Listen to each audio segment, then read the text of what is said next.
আমি ফরহাদ আর S M Farhad তো এক না। আমার নাম এস এম ফরহাদ হোসাইন। ও এস এম ফরহাদ, আমার বাসা সাতক্ষীরা, ওর বাসা চট্টগ্রাম। আমি ছাত্রলীগের সহসভাপতি ছিলাম, কিন্তু ও ছাত্রলীগের তো সহসভাপতি ছিল না। এস এম ফরহাদ হোসাইন 2016-17 সেশনের কবি জসিমউদ্দিন হল, ঢাকা বিশ্ববিদ্যালয়ের ফার্সি ভাষা ও সাহিত্যের একজন শিক্ষার্থী। তো আজকে লাইভে আসার একটা বিশেষ কারণ অনুভব করছে যে বিগত কিছুদিন যাবৎ সামাজিক যোগাযোগ মাধ্যমে ধোঁয়াশাপূর্ণ একটা তথ্য কিংবা ভিডিও আর কি প্রচারিত হচ্ছে, যেটা অনেকেই বুঝতেছে না। আমাকে অনেকেই মেনশন দিচ্ছে, ফোন করছে। তো আমি সে কারণেই ব্যক্তিগতভাবে মনে করছি ব্যাপারটা আরেকটু ক্লিয়ার করা উচিত। যদিও আমি 22শে সেপ্টেম্বর 2024-এ এ ব্যাপারে আমার ফেসবুকে আমি ক্লিয়ার তথ্য দিয়ে দিয়েছি যে ছাত্র শিবিরের যে এস এম ফরহাদ এবং আমাকে নিয়ে যে ধোঁয়াশাপূর্ণ ব্যাপারটা হয়েছিল, আমি সেটা অনেকটা ক্লিয়ার করেছি। তো তারপরেও অনেকে ব্যাপারটা একটু মিসকনসেপশনে আছেন। তো তাদের উদ্দেশ্যে আমি আর কি লাইভে আসলাম। সেটা হচ্ছে, আমি এস এম ফরহাদ, বাসা সাতক্ষীরা, 16-17 সেশন। এবং ওই যে ফরহাদ, ও আমার হলেরই, কবি জসিমউদ্দিন হলেরই 2017-18 সেশনের সমাজ কল্যাণ ও গবেষণা ইনস্টিটিউটের ছাত্র। ওর বাসা চট্টগ্রাম। এখন যে কোনো ব্র্যান্ডের পুরাতন এসি বদলে নতুন ওয়ালটন এসিতে উপভোগ করুন 25% ছাড়। অনেকে আমাকে আর ওকে আর কি মিলিয়ে ফেলছেন, কিন্তু ব্যাপারটা হচ্ছে আমি তো আর ও এক নয়।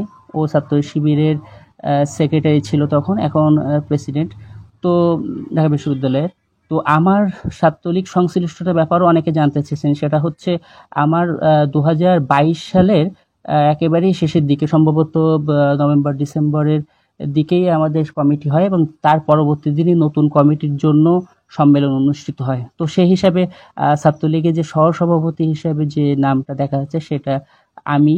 তো পরবর্তীতে জুলাই 2024-এ যে আন্দোলন হয়, কোটা সংস্কার আন্দোলন, সেখানে আমি এবং আমার মতো আরো অনেকে ছাত্রলীগের বিদ্রোহী হয়ে এবং ওই 14 তারিখ সন্ধ্যাবেলায় পদত্যাগ করে আর কি আমরা আন্দোলনে প্রত্যক্ষভাবে অংশগ্রহণ করি। ওই দিন তুমি কে আমি কে, রাজাকার রাজাকার স্লোগানে আমরা সমস্ত ক্যাম্পাস এবং রাজু ভাস্কর্যে আমরা অবস্থান নেই। এবং এই যে আমাদের বিরুদ্ধে যে খারাপ কথাটা বলা হয়েছে, অবমাননার কথাটা বলা হয়েছে প্রধানমন্ত্রী কর্তৃক তৎকালীন, তো আমরা সেটার প্রতিবাদ জানাই। এবং আমি সেখানে ব্যক্তিগতভাবে রাত 3টা পর্যন্ত আর কি অবস্থান করি, তারপরে হলে আসি। যদিও তার কিছুক্ষণ আগে আর কি আমাদের প্রোগ্রাম শেষ হয়ে গেছিল। তো আমরা জানি যে ওই দিন ছাত্র লীগের যাদের প্যাডে ছিল তারা অসংখ্য ছাত্র আমরা এই অন্যায়ের প্রতিবাদে আমরা চলে গিয়েছি। তার পরবর্তীতে 15, 16, 17 তারিখ পর্যন্ত আমরা ক্যাম্পাসে আন্দোলন করেছি। 16 তারিখে আমরা যে শহীদ মিনার, কেন্দ্রীয় শহীদ মিনারে আমরা ওখানে আন্দোলন করেছি। ওখানে আমাদের অবরুদ্ধ রাখা হয়েছিল বিভিন্ন ছাত্রলীগ বা হচ্ছে আরো আইন শৃঙ্খলা রক্ষাকারী বাহিনীর দ্বারা। তো আমরা সেখানে আর কি ছিলাম। পরবর্তীতে পুরান ঢাকার যে বিভিন্ন মেসে আমি থাকছি, ওখানে থেকে আন্দোলন পরিচালনা করছি। তো ব্যাপারটা হয়েছে, এটা হচ্ছে তো আমার ব্যাপারটা আমি বললাম।